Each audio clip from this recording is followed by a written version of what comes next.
इसको करवा रहा हूँ मैं, ठीक है। थोड़ा गला खराब है, ध्यान से सुनना, आवाज़ मत करो बीच में, ज़ोर से नहीं बोला जाएगा, पीछे सुनेगा नहीं, इसलिए आवाज़ मत करो, शांति से सुनो चुपचाप, ठीक है। जैसा बोल रहा हूँ वैसा भर लेना, ठीक है। पहला प्रश्न है, रिक्त स्थान के लिए सही विराम चिन्ह चुने। सही विराम चिन्ह, विराम चिन्ह कौन से होते हैं? ये पूर्ण विराम, कोमा, अल्प विराम, है ना, प्रश्नवाचक चिन्ह, ये वाले। तो क्या यह बात सही है कि ऊंट अपने कुब्बड़ में पानी रखते हैं? यहाँ क्या आ गया ना पहले, तो इसमें प्रश्नवाचक चिन्ह आएगा लास्ट में, कौन सा आएगा? तो इसमें पहले के गुड लगा लो, ठीक है। अब दूसरा प्रश्न देखो, दूसरा प्रश्न, दुकान में कई सारे हलवाई जलेबियां और इमरतियां बना रहे हैं। इस वाक्य में एक वचन वाला शब्द कौन सा है? एक वचन कौन सा है? दुकान, क्योंकि हलवाई तो कई सारे हलवाई, तो कई सारे ये तो बहुवचन है, जलेबियां बहुवचन है, इमरतियां बहुवचन है, दुकान एक वचन है, ठीक है ना। और बहुवचन होता तो क्या आता? दुकानें। बहुवचन होता तो क्या आता? दुकानें। और तो दुकान एक वचन है ना, ये भरो। अब तीसरा प्रश्न देखो, अरे ये तो बहुत ही स्वादिष्ट व्यंजन है, तो वो कह रहे हैं रिक्त स्थान में कौन सा विराम चिन्ह आएगा? विस्मय बोधक, लास्ट वाला, जो पूर्ण विराम के नीचे बिंदी सा दिख रहा है ना, ये होता है विस्मय बोधक, जिसमें आश्चर्य की बात हो, खुशी की बात हो, गम की बात हो, दुख की बात हो, तो वहाँ ये विस्मय बोधक चिन्ह आता है, ठीक है। और ये यूँ कर रहे हो, और तो ये विस्मय बोधक चिन्ह आएगा यहाँ अरे के आगे खालिस्तान में, समझ गए क्या? हाँ, ये खाने से ना चार खाने, ए बे से दे चार खाने, तो चौथे खाने में गुड का निशान लगाओ। फिर चौथा प्रश्न देखो, मैं अपने मित्र के घर पहुंचा, वह नहीं मिला, रिक्त स्थान के लिए उपयुक्त विराम चिन्ह लगाइए। मैं अपने मित्र के घर पहुंचा, या कोमा आएगा पहला, अल्प विराम बोलते हैं इसको हिंदी में, अल्प विराम क्या बोलते हैं? अल्प विराम। और वैसे कोमा बोलते हैं, इसके गुड लगाओ। फिर है पांचवा प्रश्न है, उचित विराम चिन्ह वाला विकल्प चुने। तो देखो कौन से में, अरे वाह कितना सुंदर दृश्य है, ये तो गलत है क्योंकि इसमें प्रश्नवाचक चिन्ह आ गया। वैसे कितना के आगे आया करता है, पर यहाँ अरे वाह कितना सुंदर दृश्य है, ये खुद बता रहा है, इसलिए यहाँ प्रश्नवाचक चिन्ह आएगा, विस्मय बोधक आएगा, ये गलत है। आगे देखो, अरे वाह, दूसरा, अरे वाह कितना सुंदर दृश्य है, ये सही है। नहीं ये भी गलत है, ये भी गलत है क्योंकि इसके आगे विस्मय बोधक आएगा। अब विस्मय बोधक इसमें लिखा ही नहीं हुआ, इसके नीचे बिंदी लगा दो एक, और दूसरा सही करो। अब प्रश्न 6 देखो बेटा, रोशन की माँ बहुत स्वादिष्ट खाना बनाती है, हम सब अंगुलियां ही चाटते रह जाते हैं। इस वाक्य में पहचानने की स्वादिष्ट शब्द किसकी विशेषता बता रहा है? स्वादिष्ट क्या? खाना। स्वादिष्ट किसकी बता रहा है? विशेष। हाँ, तो दूसरे में गुड का निशान लगाओ। सातवां प्रश्न देखो, रे और मैं संयुक्त व्यंजन से बने शब्द को चुनिए। आधा रे और पूरा मैं, आधा रे और पूरा मैं किस में आया है? आधा रे किस में है? नहीं, प्रेम में नहीं है बेटा, कर्म में है, कर्म में।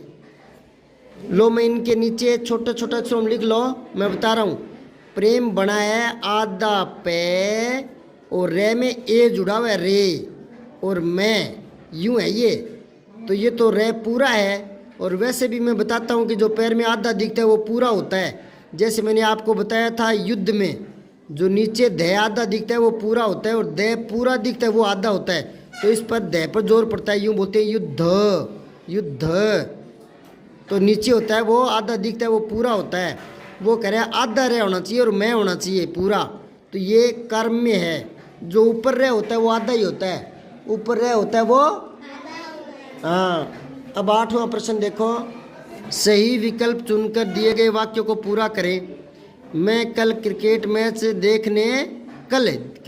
देखने गया था, है ना। मैच देखने में बहुत मज़ा आया, तो कल गया था पहले में आएगा गया, पहला सही है। अब अगला 9वां प्रश्न देखो, सही शब्द को चुनकर इन वाक्यों को पूरा करना है। इस पुस्तकालय में बहुत सारी पुस्तकें हैं पर बिंदी आएगी, और ये पुस्तकें तीसरा सही होगा। फिर 10वां देखो, रिक्त स्थान के लिए उचित विकल्प चुन लें। मेरे दोनों छोटे भाइयों में से एक मुझे नियमित रूप से पत्र लिखता है, पहला आएगा। 11वां देखो, दिए गए वाक्यों में से संज्ञा शब्द वाला विकल्प चुने। मैं जयपुर का रहने वाला हूँ, संज्ञा किस में है? मैं तो सर्वनाम है, जयपुर संज्ञा है, तो जयपुर के निशान लगाओ। 12वां प्रश्न देखो, रिया ने हमें बहुत सारी मिठाइयाँ खिलाई। ऊपर दिए गए वाक्य में कौन सा शब्द क्रिया है? क्रिया शब्द खिलाई, हाँ पहला आएगा इसमें। अब ये देखो क्या कह रहा है, निम्न गद्यांश को पढ़कर 13 से 15, 13, 14, 15 इन्हें के उत्तर देने हैं। पहले इसको पढ़ लो आराम से, मेरे साथ साथ पढ़ते रहना। भोजन का इतिहास एक ऐसा विषय है जिसे इतिहास के किसी भी अन्य पहलू की तरह प्रलेखित अतीत की जांच करके खोजा जा सकता है। कुक बुक इस उद्देश्य के लिए विशेष रूप से उपयोगी है। कुक बुक होता है जिसमें खाने पकाने की विधि बताई गई होती है, जो परंपराओं, संस्कृति और भोजन से संबंधित भौतिक कारकों में अंतर्दृष्टि प्रदान करती है। उदाहरण के लिए भारत में राजा नल की पुस्तक थी पाक दर्पणम, पाक शास्त्र पर सबसे पुरानी और पहली पुस्तक मानी जाती है। आज कुक बुक पारंपरिक मुद्रित प्रारूपों से परे विकसित हो गई है, जिनमें भोजन के बारे में जानकारी और वृत्त चित्र निर्देश शामिल है, और साथ ही सोशल मीडिया, मतलब आजकल, पहले तो किताबों में था, आजकल रील भी बनने लगी है ना, वीडियो बनने लगे। तो अब ये पैरा पढ़ करके और आपको उत्तर देना है। 13वां देखो, कुक बुक किसी समुदाय के इतिहास को समझने में मदद कैसे करती है? वे राजाओं का दरबार में खाए गए भोजन का दस्तावेजीकरण करते नहीं, वे भोजन से संबंधित पौराणिक कथाओं और परंपराओं में अंतर्दृष्टि प्रदान करते हैं। हाँ ये ठीक है, दूसरा लगा लो। फिर 14वां देखो नीचे, पाक दर्पणम पुस्तक का भारत में पाक शास्त्र के इतिहास में क्या महत्व है? यह पाक कला पर एक ऐतिहासिक महत्व की पुस्तक है। इसमें दरबार में खाए जाने वाले सभी व्यंजनों का दस्तीवर्ण है नहीं, यह मुंह में पान लाने वाला नहीं, यह पुस्तक एक प्रसिद्ध भारतीय शेफ द्वारा लिखी गई नहीं, पहला आएगा इसमें चौथे में, ठीक है। यह पाक कला पर एक ऐतिहासिक महत्व की पुस्तक मानी जाती है, ठीक है। फिर 15वां देखो, गद्यांश के अनुसार पाक शास्त्र की किताबों के विकास में सोशल मीडिया का क्या उसकी भूमिका है? सोशल मीडिया ने पारंपरिक प्रिंटेड कुक बुक की जगह ले ली है। हाँ ठीक है, ये सही है।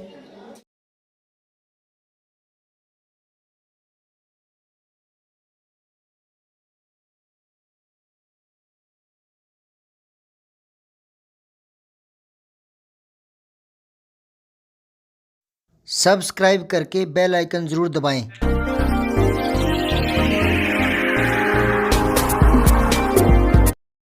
जय हिंद, विजय हिंदी।